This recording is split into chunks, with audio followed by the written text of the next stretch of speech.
Bonjour, dans cette capsule, on va aborder la vie ou l'apparition de la vie sur la Terre. On va survoler en fait plusieurs aires géologiques. Dans cette capsule, on va s'intéresser au premier ou en fait le plus ancien, on va dire le plus lent, et on va parler de Précambrien. Ce ère géologique, il dure 4 milliards d'années, donc dans lequel on va voir la Terre passer d'une boule sphérique. La Terre va passer d'une boule très très chaude sphérique formée de solides en fusion à une Terre relativement qui présente une vie très diversifiée, mais au niveau des océans. Voyons maintenant, on va commencer avec le point de départ. Le Précambrien commence par quoi? Commence par la création de la Terre qui date à peu près de moins 4,5 milliards. Comment la Terre a été créée? Rappelle-toi, et je le redis, et je le répète encore. Tout ça se passait après le Big Bang. Il y avait une grande partie de matière sous forme de gaz et de particules. Ces particules commencent à fusionner, à se regrouper, à s'assembler pendant des millions et des millions et des millions d'années.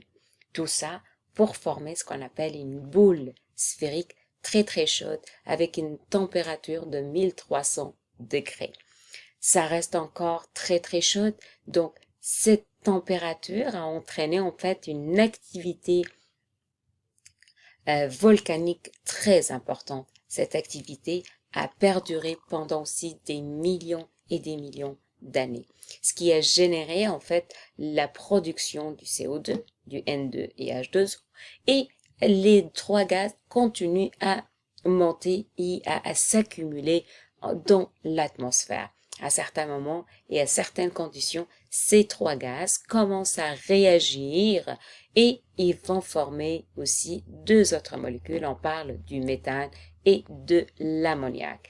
Et tout l'ensemble vont former notre atmosphère primitive. Cette atmosphère primitive telle qu'elle, elle va pas rester comme ça pendant longtemps. Rappelle-toi, le gaz, oui, il y a une partie qui se retrouve dans l'atmosphère, mais aussi une partie qui va être absorbée par les océans. Cette partie, ce qui arrive sous des conditions bien particulières, des pressions, des rayons ultraviolets, des étincelles, ces molécules de gaz commencent à réagir ensemble en présence des étincelles, en présence des radiations, et ils vont former d'autres molécules qu'on appelle les prébiotiques. Les molécules prébiotiques, pré c'est-à-dire avant, bio c'est-à-dire la vie. Donc, ils vont former trois types de molécules prébiotiques. Ce sont les bases azotées, les acides aminés et l'acide des acides gras qui vont plus se dissoudre, ils vont se retrouver au fond des océans ou en plus, on va dire, en dessous. Maintenant, la question qui se pose, quelles sont mes preuves que c'est vraiment comme ça que c'est passé? Encore là, ce sont des hypothèses. Mais dernièrement, pas dernièrement, mais disons dans le début du XXe siècle, M. Miller a essayé de reproduire une expérience. Et ce qu'il a fait, il a pris ces trois gaz, ces molécules, c'est-à-dire on parle du méthane, de l'ammoniac, du CO2, du H2O et de l'azote aussi. Il les a mis ensemble à une pression très élevée. Il a essayé de générer des étincelles et ce qu'il a remarqué, qu'il était capable de former ces trois molécules prébiotiques, c'est-à-dire des bases azotées, des acides aminés et d'acides gras. Et c'était juste une expérience et encore là, c'est une explication. Actuellement, il y a une autre pensée, il y a un autre postulat qui pense autre chose. Et il a une autre explication pour l'arrivée de ces molécules prébiotiques. On parle de la panspermie.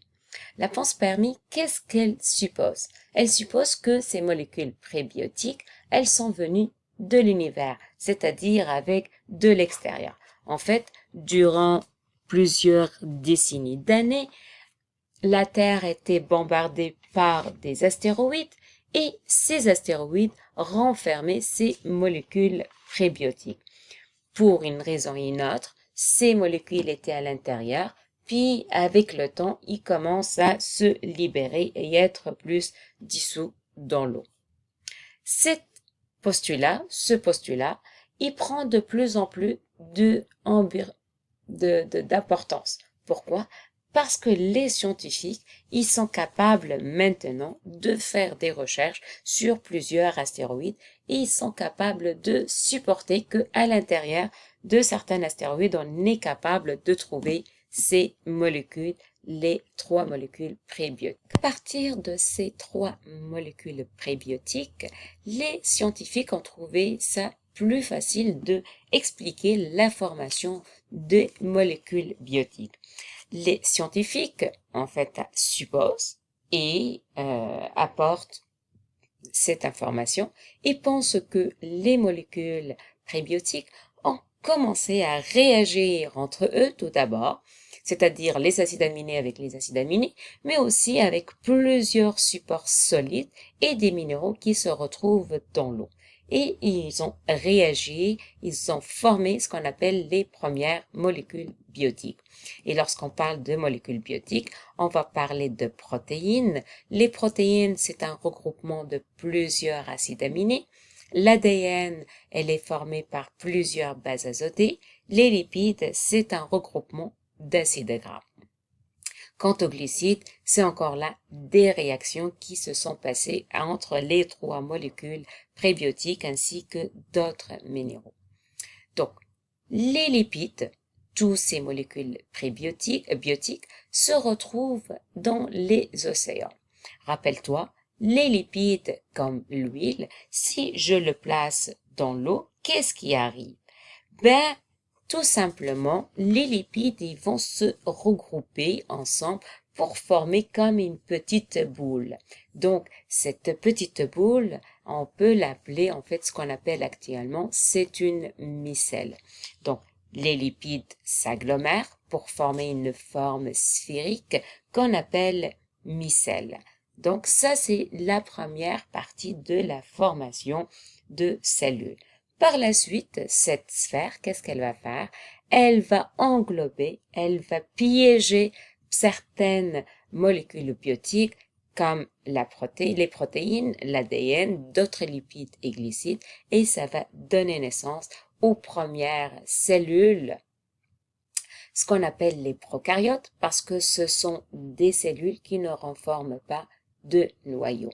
L'ADN se retrouve libéré. D'accord? Et on parle de bactéries en particulier comme exemple de prokaryotes. On continue d'évoluer dans ce précambrien. Ces bactéries continuent à se développer pendant des millions et des millions d'années. À certains moments, elles étaient capables de développer la capacité de faire la photosynthèse. Et par conséquent, ils étaient capables de produire de l'oxygène dans notre atmosphère. Et ça donnait naissance aux premiers bactéries photosynthétiques qu'on appelle actuellement, ce sont les algues, et qui sont apparues à peu près à moins 3 milliards d'années. Ce qui confirme cette date encore où l'apparition de l'oxygène, c'est en fait, on va retrouver comme des traces ce qu'on appelle les stromatolites. Ici, on les a retrouvés en fait en Australie et dans plusieurs endroits du monde. Donc, cette production d'oxygène a eu quand même une grande conséquence ou un grand impact sur le développement de la vie. Qu'est-ce qui arrive? Il y a 3 milliards d'années, on retrouve les premières bactéries photosynthétiques qu'on appelle des cyanobactéries qui ne cessent de produire de l'oxygène dans notre environnement. Qu'est-ce qui arrive? Donc, on retrouve une production de grandes quantités d'oxygène qui ne cesse de s'accumuler et par conséquent, on commence à en avoir une chute de la quantité de CO2 parce qu'elle va être absorbée par ces cyanobactéries. Donc, les bactéries qui ont développé la capacité à produire de l'oxygène, c'est-à-dire assurer la photosynthèse, on les appelle des cyanobactéries. Quelles sont nos preuves? Rappelle-toi, j'ai parlé de stromatolites. Les stromatolites, en fait, ce sont des structures rocheuses qui ont été produites à certains moments de développement, à certains stades de développement de ces bactéries. Et c'est l'accumulation, c'est la preuve que ces cyanobactéries ont existé et ils sont là depuis longtemps. La quantité d'oxygène ne cesse d'augmenter et qu'est-ce qui arrive? Ça fait un grand impact sur la vie sur Terre. On parle en fait de la grande oxydation. Donc, rappelle-toi, la quantité de CO2 diminue, l'oxygène augmente. Donc, cette molécule d'oxygène commence à attaquer, commence à oxyder, à faire une réaction avec tout ce qui l'entoure et il y en a plusieurs espèces qui n'ont pas résisté à cette molécule. Il y en a d'autres qui étaient capables de se développer et persister et donner une autre forme de vie. Mais ce qui va attirer notre attention, c'est que cette molécule d'oxygène a commencé à se concentrer, à s'accumuler et a commencé à réagir en haut dans l'atmosphère. Et elle a créé une nouvelle molécule qu'on appelle l'ozone. Et rappelle-toi, on le sait actuellement, l'ozone en fait est une couche qui va nous protéger des rayons ultraviolets de la Terre, du Soleil. Donc, cette couche va en fait entraîner un autre développement des espèces vivant sur la Terre. Donc, cette couche d'ozone va permettre par la suite aux espèces qui se sont développées dans les eaux de sortir et de se développer à l'extérieur. Parce qu'avant, on n'était pas protégé, l'atmosphère était toxique, il n'y avait pas de vie sur la Terre. Qu'est-ce qui arrive après? Après, en fait, ce qui arrive, des bactéries, ils se sont développés, ils ont développé la capacité, en fait, d'emprisonner d'autres bactéries à l'intérieur et de fusionner, et ils ont développé les premières cellules eucaryotes. Et ceci à peu près, on va dire, à peu près à moins 2 milliards d'années. Il y a d'autres cellules prokaryotes, eux, ils sont tout simplement regroupés ensemble pour former des organismes pluricellulaires.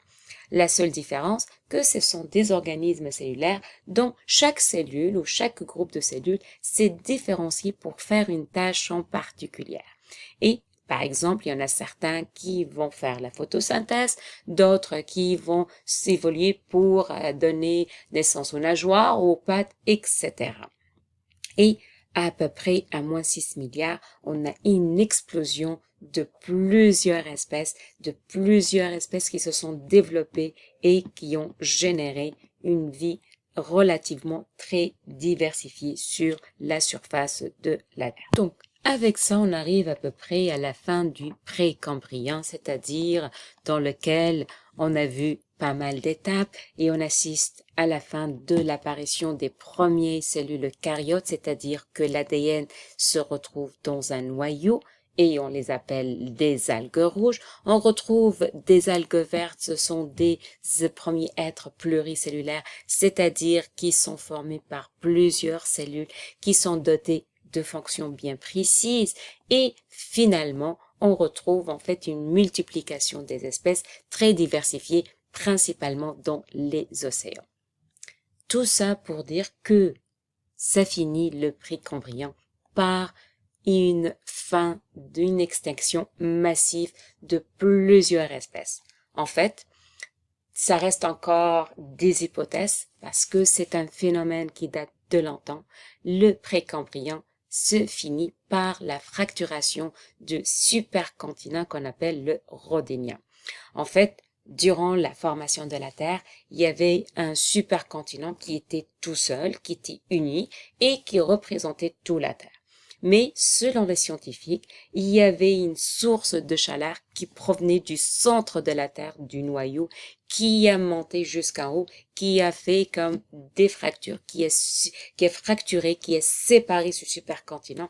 Et en fait, ce qui a généré, c'est qu'il y a plusieurs océans qui sont disparus, donc des espèces qui sont mortes. Et aussi, il y a plusieurs espèces qui commencent à se développer sur la Terre aussi